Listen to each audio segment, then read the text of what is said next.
Good morning students. Today session salary income tax second unit வந்து salary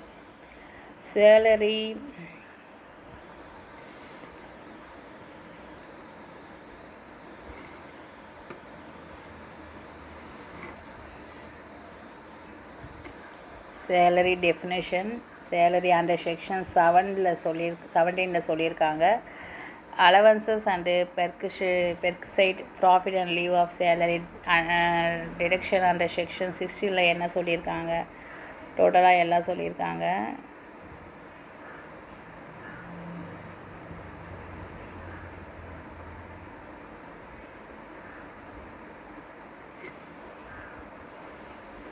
okay, salary 17(1) any payment received by an employee in respect of any period of leave not available in any fees, commission or perquisite or profit leave of salary. ஓகேவா?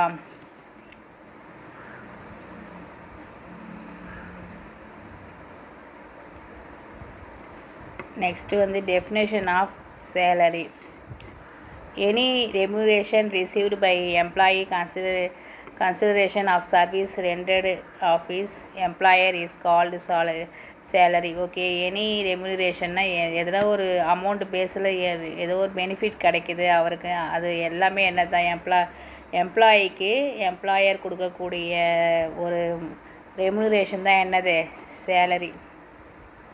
Okay, salary ஹெட்டிங்கில் என்னென்ன வருது, receipt included under salary. Okay, அதில் என்னென்ன wages, annuity of pension, gratuity, fees, commission, perquisites, profit in lieu of salary.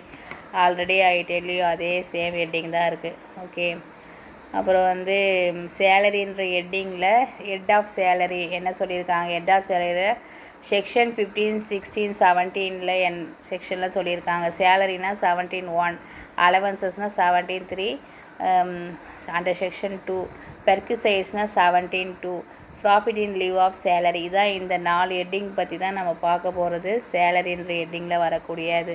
ஓகேவா? Less ரிடக்ஷன்னா entertainment allowances 16(1), standard deduction 16(1)A, professional tax 16(3). இதான் அதுலேருந்து இந்த ஹெட் ஆஃப் சேலரியில் இருக்கக்கூடிய 4 ஹெட்டிங்லேருந்து இந்த ரிடக்ஷன் 3 ஹெட்டிங்கை மைனஸ் பண்ணால் கிடைக்கக்கூடியது தான் என்னது, நெட் சேலரி இன்கம். ஓகே, அதுக்கப்புறம் நம்ம salary basic salary how to கால்குலேட்டுன்னு நம்ம பார்க்கலாம். How to calculate salary, basic salary எப்படி கால்குலேட் பண்ணுறாங்க. First computation of basic salary. Mister Manikandan was appointed as manager of a private company. Private கம்பெனியில் appointment பண்ணுறாங்க. ஓகேங்களா? அவர் எப்போ அப்பாயின்மெண்ட் ஆகிறாருன்னா 1/1/2017 அப்பாயின்மெண்ட் ஆகிறாரு. அவருக்கு பேசிக் பே இன்க்ரிமெண்ட்டு இது வரைக்கும் அவர் ரேஞ்சு 25,000 வரைக்கும் தான் அவருக்கு சேலரி இன்க்ரிமெண்ட்டே இருக்கும்.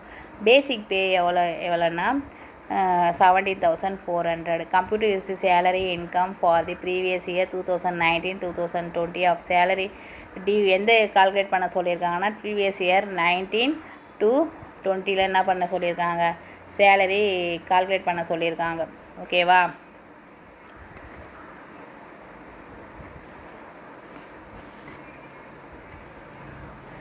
அதுக்கப்புறம் என்னென்னு பார்க்கணுன்னா, salary due on every month. First every மந்த்துனா எப்படின்னா, ஏப்ரல் மந்த்து சம்பளம் வந்து எங்கே போடுவாங்கன்னா, மேல போடுவாங்க. ஓகேவா? அப்புறம் மே மாத சம்பளம் வந்து எப்போ வரும்னா ஜூனில் வரும். அதான் என்னது, ஃபஸ்ட்டு எவ்ரி மந்த்து சேலரி. ஓகேவா? Salary due on last date every மந்த்னா, இப்போ ஏப்ரல் மந்த்து இருக்குது அப்படின்னா என்ன ஆகும், ஏப்ரல் மந்த்து சம்பளம் வந்து அந்த மாதம் ஏப்ரல் ஃபஸ்ட்டு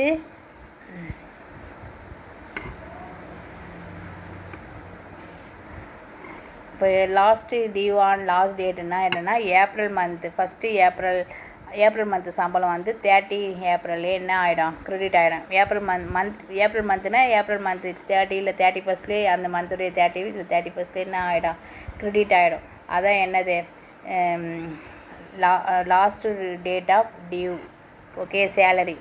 ஓகே, இது வந்து அந்த மந்த்லேயே கிரெடிட் ஆகிடும்.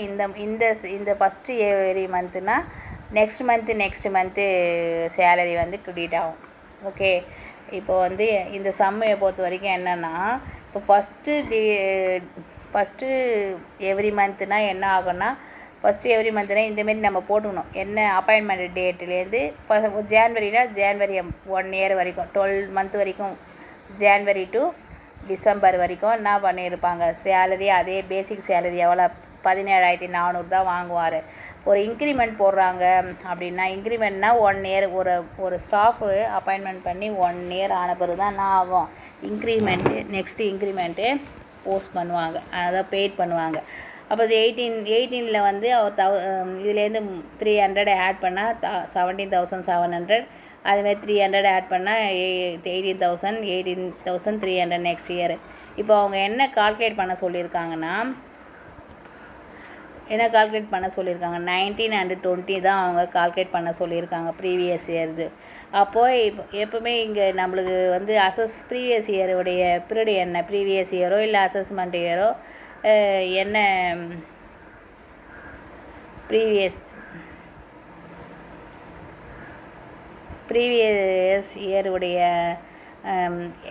இயரோ இல்லை அசஸ்மெண்ட் இயரோ என்ன, ஃபினான்ஷியல் இயர் என்ன, ஃபஸ்ட்டு ஏப்ரல் டு 31 மார்ச், 31 இல்லை 30 மார்ச் வந்துடுமா. அப்போது வந்து நம்மளுக்கு என்ன கால்குலேட் வருது இங்கே பார்க்கணும். இப்போ இந்த 19லேருந்து இந்த 20 வரைக்கும் வரக்கூடியதில் இப்போ 19 வந்து 4 தானே வரும், ஏப்ரல் டு இந்த டிசம்பர் வரைக்கும் தான் வரும். ஏன்னா அதுக்கப்புறம் ஜான்வரி வந்து என்ன ஆகுது, சேலரி வந்து 18,300 சேஞ்ச் ஆகிடுது. அப்போது இப்போ மார்ச் மாதம் சம்பளம் வந்து எங்கே கிரெடிட் ஆகும், ஏப்ரலில் கிரெடிட் ஆகும். அப்போ April, May, June, July, August, September, October, November, December 1 2 3 4 5 6 7 8 9. இப்போ டிசம்பர் மந்த்து வந்து சேலரி வந்து ஜான்வரியில் கிரெடிட் ஆகும். அப்போ January. Okay, December month salary எவ்வளோ, 18,000 தான் எதில் போய் ஜான்வரியில் கிரெடிட் ஆகும். அப்போ 10 மந்த்ஸு. அதனால தான் அவங்க என்ன பண்ணியிருக்காங்க, இங்கே 10 மந்த்ஸுன்னு கொடுத்துருக்காங்க. எங்கே இதோ கொடுத்துருக்காங்க பாருங்கள். அப்போ மீதி பிப்ரவரி மாதம் சம்பளம் மார்ச்லேயும், மார்ச் மாதம் சம்பளம் என்ன வரும், ஏப்ரல் தான் நம்ம ஏற்கனவே இங்கே ஆட் பண்ணிட்டோம்ல, ஃபஸ்ட்டே நம்ம இங்கே ஏப்ரல்னு சொல்லிட்டு ஆட் பண்ணோம். அப்போ பிப்ரவரி மார்ச்னு சொல்லிட்டு 2 மாதம் சம்பளம் கீழே போட்டிருக்காங்க. ஓகேங்களா. ஃபஸ்ட்டு ஆஃப் எவ்ரி மந்த்து அப்படின்ற வார்த்தை இருந்தாவே ஏப்ரல் மந்த்து சம்பளம் மேவும், மே மாதம் சம்பளம் ஜூனும் கிரெடிட் ஆகும். அப்போது 1 மந்த் இங்கே ஆட் ஆகும். அதான் நல்லா ஞாபகம் வச்சுக்கோங்க. அப்படின்னா வரும் ஏப்ரல் டு ஜான்வரி, அப்புறம் பிப்ரவரி டு மார்ச், அவ்வளோதான். இந்த 10 இந்த 2. ஓகே, அப்புறமா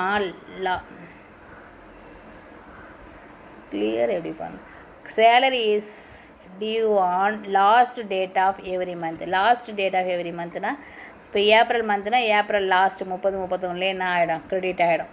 அப்போ என்ன வரும்னா, இப்போ மார்ச் மாதம் வராது, இந்த கால்குலேஷனில் மார்ச் மாதம் வராது. அப்போ என்ன வரும் ஸ்டேட்டாகவே April, May, June, July, August, September, October, November, December. Okay, அந்தந்த மாதமே அது கிரெடிட் ஆகிடுது. அப்போ 4 4 8 1 9 முடிஞ்சிச்சு, 9 மாதம். மீதி இருக்கக்கூடிய ஜான்வரி, பிப்ரவரி, மார்ச்சுக்கு வேறு சம்பளம். இந்த 8 இந்த மேலே போட்டு 4 4 9 மாதத்துக்கு 18,000, இந்த 18,300க்கு வந்து இந்த இதுவும் January, February, March 18,300.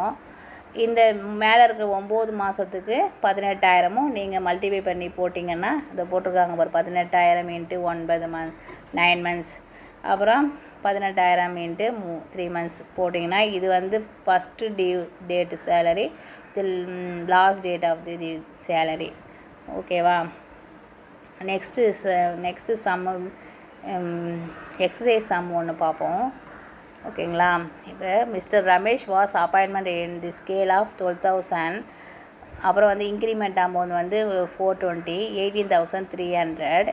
1/9/2016 complete the salary income for the previous year 2019-2020. If the salary is due on the first every month கேட்டிருக்காங்க, லாஸ்ட் every month கேட்டிருக்காங்க. ஓகேங்களா? இப்போ என்ன பண்ணணும்னா நம்ம முதல்ல அப்பாயின்மெண்ட்டு டேட்டை பார்க்கணும். அப்பாயின்மெண்ட் டேட்டு வந்து என்னது? அப்பாயின்மெண்ட் டேட் எது?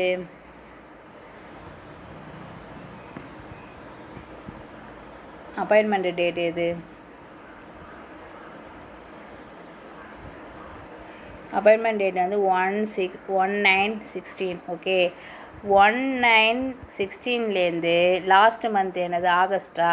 அப்போது 31 ஆகஸ்ட்டு 2009. இது வந்து 16. அப்போ இங்கே 17 வரும். அது வரைக்கும் நான் சேலரி தான் அவர் வாங்குவார், 12,000 தான் வாங்குவார். ஓகே, நான் இப்போ கீழே எக்ஸ்பிளைன் பண்ணியிருக்கேன். நான் அந்த ஸ்க்ரீனையே நம்ம எடுத்துக்கலாம். எதுக்கு நான் வேறு கையில் எழுதிட்டு இங்கே போட்டிருக்கேன் பாருங்கள். இப்போது வந்து 1/9/16லேருந்து 17 வரைக்கும் 12,000 வரும். 17 to 18 வந்து 12,420 வரும். அப்புறம் 18, 19 to 12,840, 16, 13 to 60. இதுதான் வந்து கால்குலேஷன், பேசிக் கால்குலேஷன் இது. ஓகேங்களா? இப்போ உங்களுடைய என்ன இயருக்கு கால்குலேஷன் பண்ண சொல்லியிருக்காங்க, எந்த இயருக்கு கால்குலேஷன் பண்ண சொல்லியிருக்காங்கன்னா ஃபஸ்ட்டு சம்மு தானே 2019 and 20க்கு போட சொல்லியிருக்காங்க. 2019க்கு 20க்கு போட சொல்லியிருக்காங்க. அப்போது எந்த இயர் வரும்? லாஸ்ட்டு 2 இயர்ஸ் வருமா? 2019, 20. அப்போது ஏப்ரல் 2019 to மார்ச் 2020. ஓகே, அப்போ இதிலே வந்துடும். ஃபஸ்ட்லேயே ஏப்ரல் வரும். ஏப்ரல் ஃபஸ்ட்டு டேட் டியூன்னு நான் சொல்கிறேன் இப்போது. அப்போது ஏப்ரல் மாத சம்பளத்துக்கு முன்னாடி மார்ச் வந்துடுமா? March to August.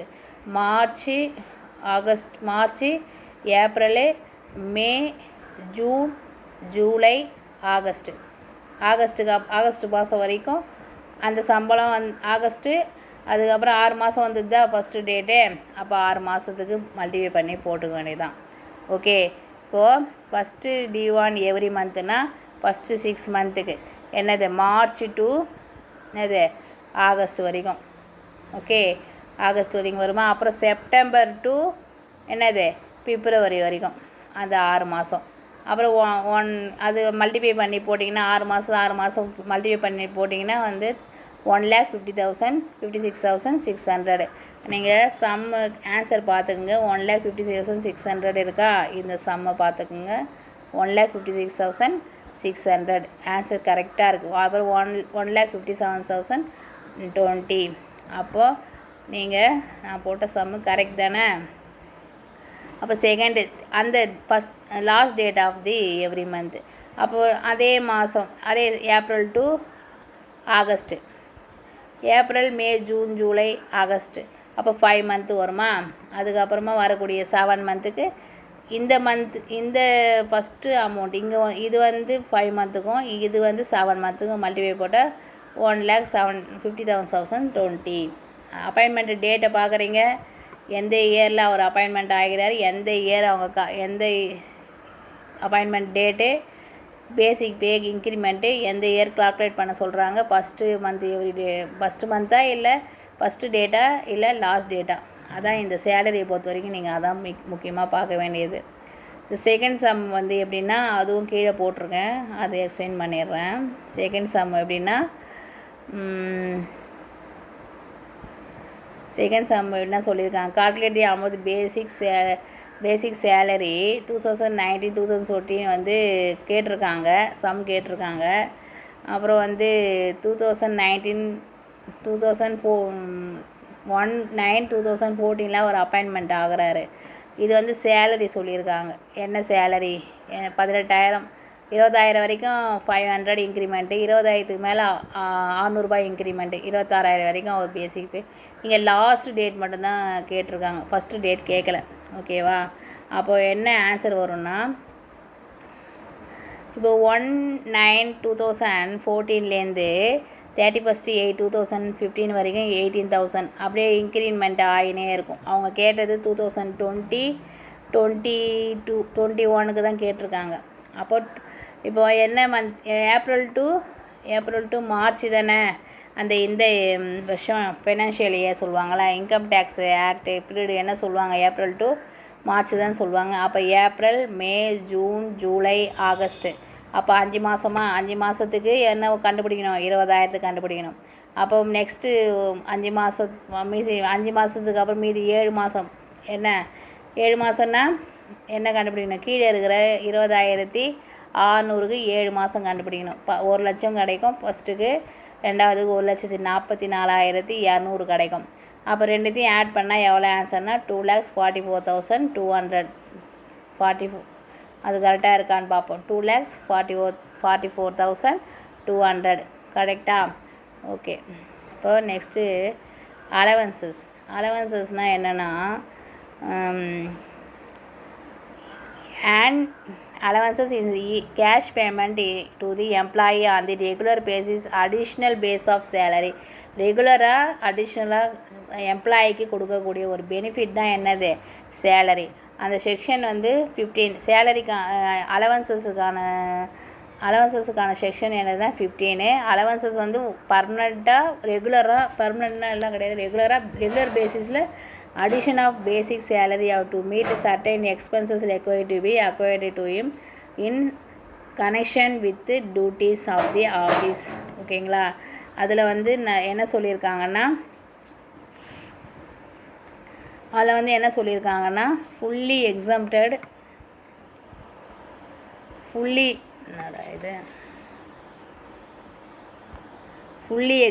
இந்த ஐட்டம்ஸ்லாம் ஃபுல்லி எக்ஸம்ப்டட். இதில் government employee, house rent allowance, sumptuary allowance received UNN united national ஆர்கனைசேஷனில், அது வந்து சென்ட்ரல் கவர்மெண்ட்டு. இது வந்து ஃபுல்லி டேக்ஸபிள். இதெல்லாம் வந்து ஃபுல்லி டேக்ஸபிள். இது வந்து பார்ட்டலி ஒரு 2 சில்ட்ரன்ஸ் இருக்குது, 3 சில்ட்ரன்ஸ் இருக்குன்னா 2 சில்ட்ரன்ஸு மட்டும்தான் பாசிபிள். இல்லை 50%, இல்லை 10%, 20%, பார்ஷலி பகுதி. இது ஃபுல்லி டேக்ஸபிள், இது ஃபுல்லி எக்ஸம்ப்டட். டேக்ஸ் கட்ட தேவையில்லை எதுக்கு, ஃபுல்லி எக்ஸம்ப்டடுக்கு. ஓகேங்களா?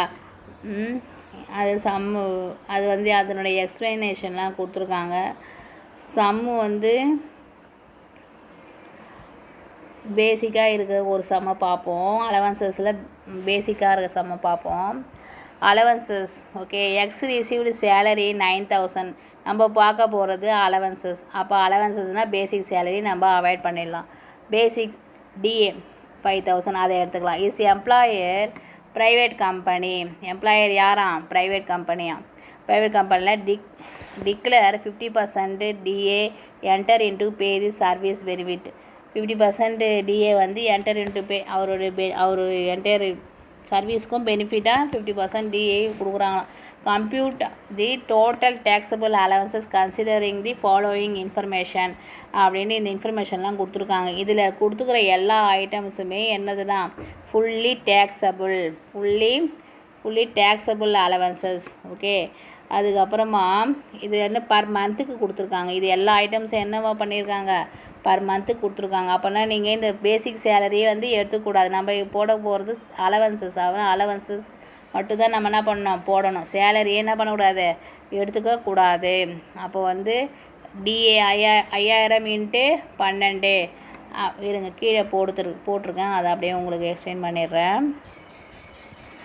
டிஏ வந்து 5,000 இன்ட்டு 12, அப்படியே அலவன்சஸ் 100 இன்ட்டு 12 எல்லாத்தையும் மல்டிப்ளை பண்ணிங்கன்னா உங்களுக்கு ஆன்சர் வந்து 1,20,840 கிடைக்கும். பார்ப்போமா, ஆன்சர் கரெக்டாக இருக்கான்னு பார்ப்போமா. பாருங்கள், 1,20,840. ஓகேங்களா? Okay students, today session finished. Thank you students.